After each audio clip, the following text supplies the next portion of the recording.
Mia Caldwell was just 16 when she vanished without a trace. But it was her quiet, soft-spoken stepfather, Carl Hewitt, who would become the center of one of the most horrifying criminal investigations in suburban America. Behind the doors of their perfectly ordinary home, Carl had built something unthinkable.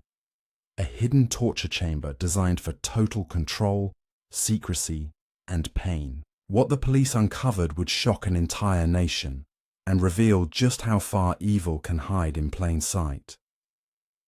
16-year-old Mia Caldwell wasn't the kind of girl who disappeared. She wasn't wild, she didn't party, and she didn't keep secrets. Her days were predictable.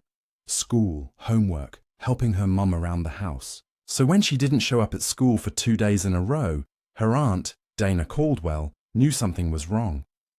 Mia's mother said she'd probably run off after another argument, but Dana wasn't convinced.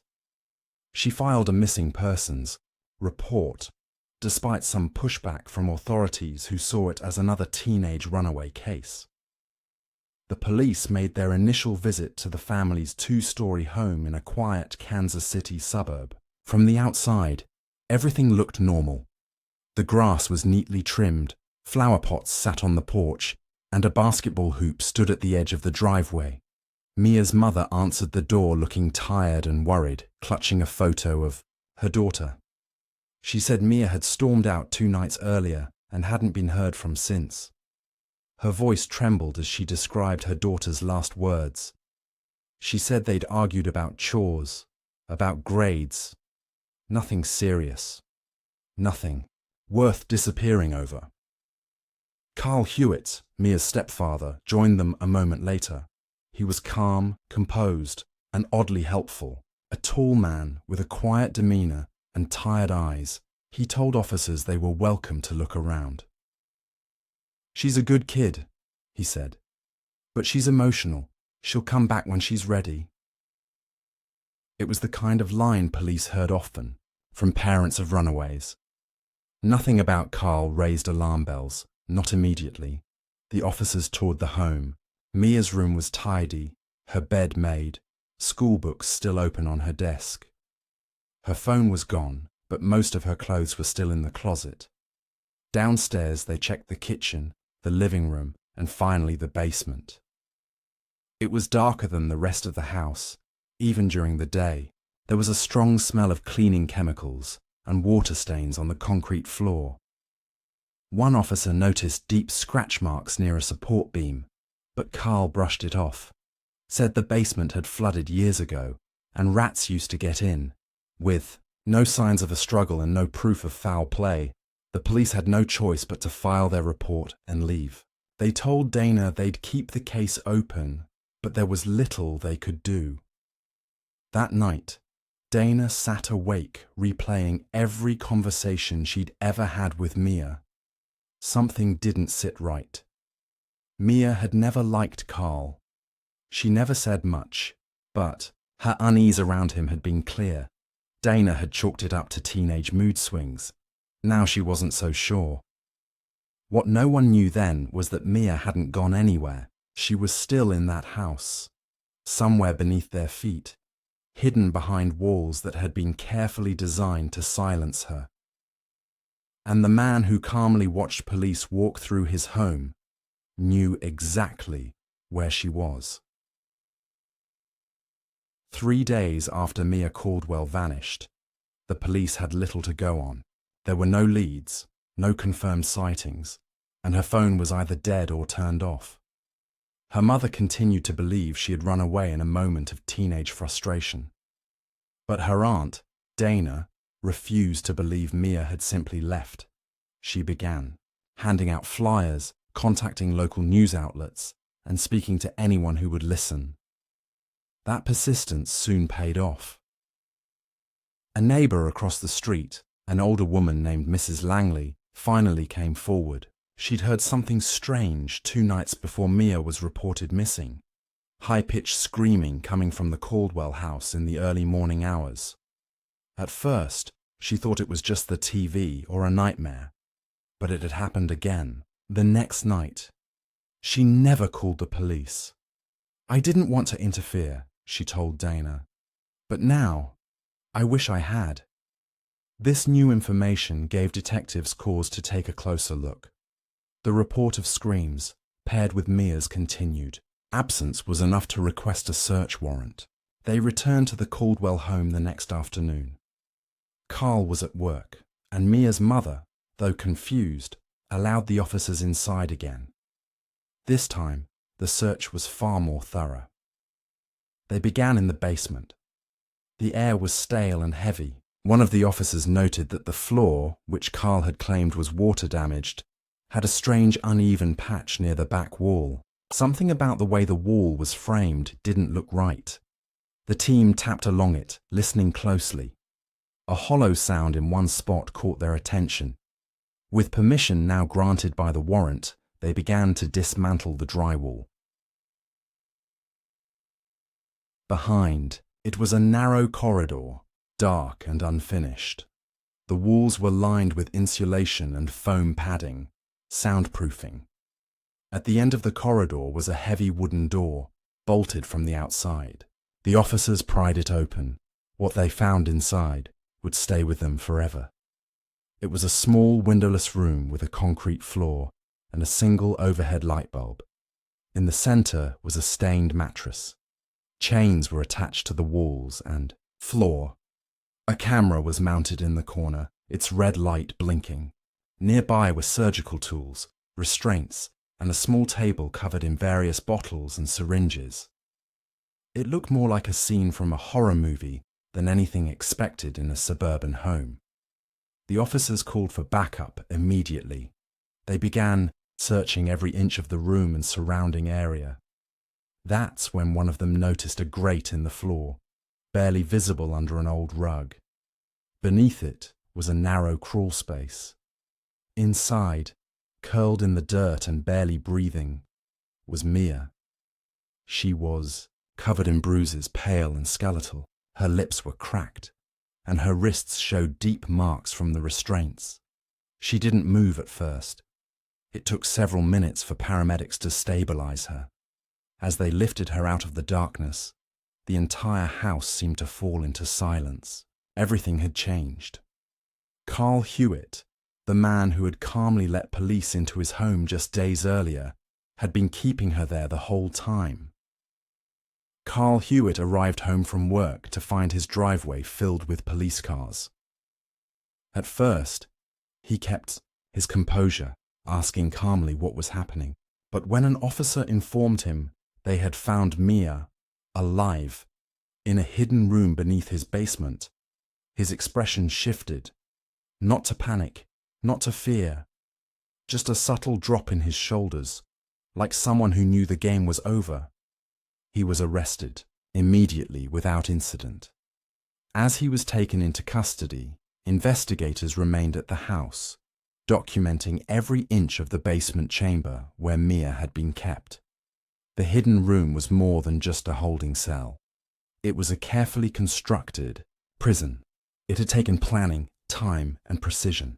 The walls were insulated to trap sound, the door reinforced and disguised behind false paneling. There was no way this was an impulsive act. Carl had designed it. Forensics teams combed through every detail. Blood spatter patterns on the floor suggested repeated beatings. Hair samples, some matching Mia's, were found embedded in the mattress. The surgical tools on the table were cleaned but not thoroughly. Traces of dried blood and skin were still present on some of the blades. There were ropes, metal cuffs, and several jars labeled with dates, containing what looked like personal items or tissue samples. The room was a nightmare brought to life, built to dehumanize and control.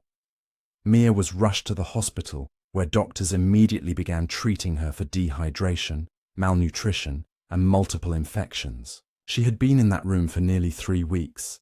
Her body was weak, but her will to survive had kept her alive. She hadn't eaten in days. Her injuries included broken ribs, bruising, and signs of psychological trauma. Despite everything, she was conscious and able to answer questions. Her first words to detectives confirmed their worst fears. This wasn't the first time Carl had done something like this. Carl's computer, seized from his home office, was a treasure trove of horrors. Password-protected folders contained hours of footage taken from the basement room, dating back months. Each video was labeled by date. Police quickly realized that Carl had documented nearly every moment of Mia's imprisonment. He had recorded her physical state, her reactions, and his own twisted experiments with food deprivation, restraints, and punishment schedules. Even more disturbing was the discovery of older videos, some showing victims who were not Mia. These were younger teens, their faces unfamiliar. They appeared frightened and disoriented. None of them spoke in the videos, but the terror in their eyes was unmistakable. Investigators began cross-referencing the footage with local missing persons cases. In addition to video files, Carl kept a digital journal where he wrote in clinical, detached language. He referred to the girls not by name, but by number. Subject number 3. Uncooperative. Required restraint after second feeding. The entries were cold and methodical, almost scientific in tone. Carl didn't view his victims as people. They were experiments, toys, objects to manipulate. What had initially seemed like a disturbing case of domestic abuse had now unraveled into something far worse, a system of calculated torment. Carl Hewitt wasn't just a cruel stepfather. He was a predator who had hidden his darkness in plain sight. As investigators delved deeper into Carl Hewitt's digital archives, the true scale of his crimes became clearer and more horrifying. His computer contained over 300 gigabytes of meticulously organized files, surveillance footage, video diaries, journal entries, and scanned documents. Each folder was labeled with a date, a code, or a victim number. What shocked detectives most was the apparent age and reach of the material. Some files dated back over 5 years, long before Mia ever entered his life. Among the video files, police found recordings of at least 2 other teenage girls who were clearly not Mia. Both appeared to be around 14 or 15, filmed in the same basement room with the same layout and tools. Their faces showed the same signs of trauma: bruising, sunken cheeks, torn clothing. Neither had been reported as residents of the area. That discovery triggered a multi-jurisdictional investigation. Carl had worked construction jobs all over Missouri and parts of Kansas, often traveling to remote areas and staying in temporary housing for weeks at a time. Authorities began cross-referencing his travel records with unsolved missing persons cases from the last decade. One match stood out immediately. A girl named Kaylee Monroe had gone missing from Topeka, Kansas in 2019. She had run away from a youth shelter and was never found. Her case had gone cold. Until now. Facial recognition confirmed that she was one of the girls in Carl's video footage. Tragically, she had not survived. In one of the last videos featuring her, the camera simply cut to black. Investigators later found her remains buried in a wooded area near a construction site Carl had worked at in 2020. Carl's journals revealed a level of detachment and control that chilled even veteran detectives. He wrote about his victims as if they were experiments in a lab. Each entry included notes on their behavior, resistance levels, and how long it took for them to break.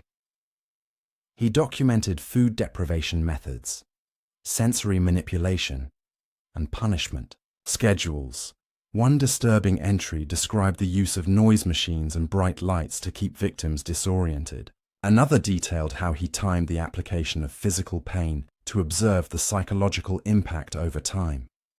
Carl's manipulation extended beyond his victims. Interviews with Mia's mother revealed a long history of emotional control. She had met Carl at a hardware store where he worked part-time between contracting jobs. He had charmed her quickly, offering help around the house, showing kindness to Mia and her siblings.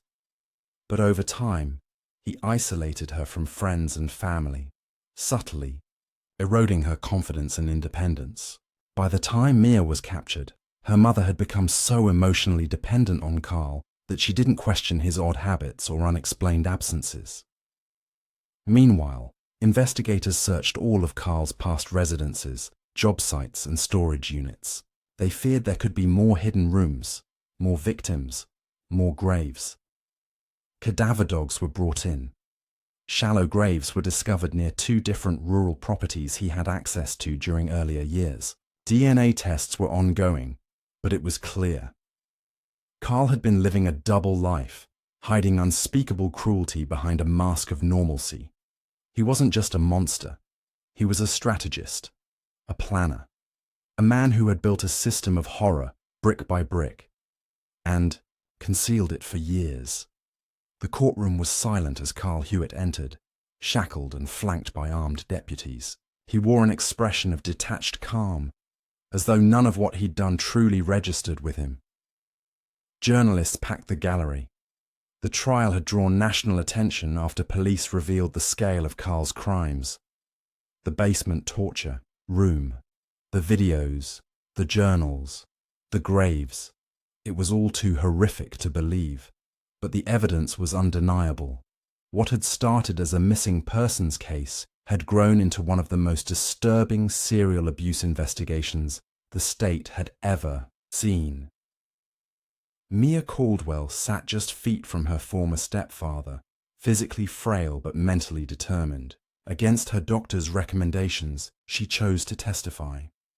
With trembling hands and a quiet voice, she told the court what Carl had done to her, how he drugged her food, how he'd waited until everyone was asleep to sneak her into the basement, how he'd chained her by the ankle, controlled when she ate, when she slept, when she spoke. Her voice cracked when she described the silence, the cold, and the feeling of hopelessness that crept in after the first few days. But she never looked. Away from him, Carl stared blankly ahead, emotionless. The prosecution presented a mountain of evidence: the hidden room, the video files, the digital journals, and the remains of other victims. The footage showed Carl speaking to the camera in a cold, methodical tone as he recorded his experiments. He referred to the victims not as people, but as subjects. Experts testified that the setup in the basement was not impulsive or improvised. It was engineered. Carl had built a chamber designed to isolate, dominate, and erase identity. The defense had no chance. Their argument of mental illness fell flat. Psychological evaluations showed Carl to be fully competent, highly intelligent, and fully aware of his actions. There was no insanity plea that could explain away years of calculated torture. The jury reached a verdict in less than 2 hours. Guilty on all counts: kidnapping, torture, murder, possession of unlawful surveillance materials, abuse of a minor.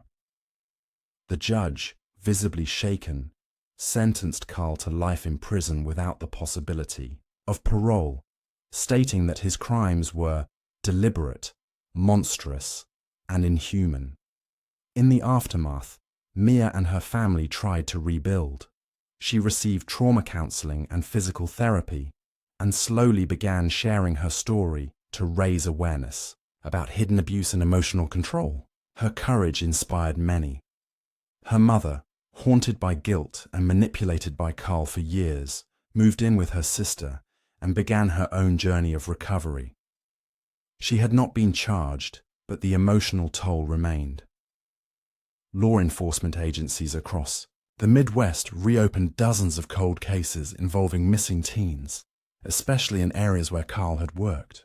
His name was now permanently attached to one of the darkest cases of serial abuse in American history. The house where Mia was found was demolished. In its place, a small memorial garden was planted by volunteers from the community. Flowers replaced concrete. Light replaced darkness. And for the first time in a long time, Mia could breathe free air, knowing that the man who once kept her in the shadows would never again hurt anyone.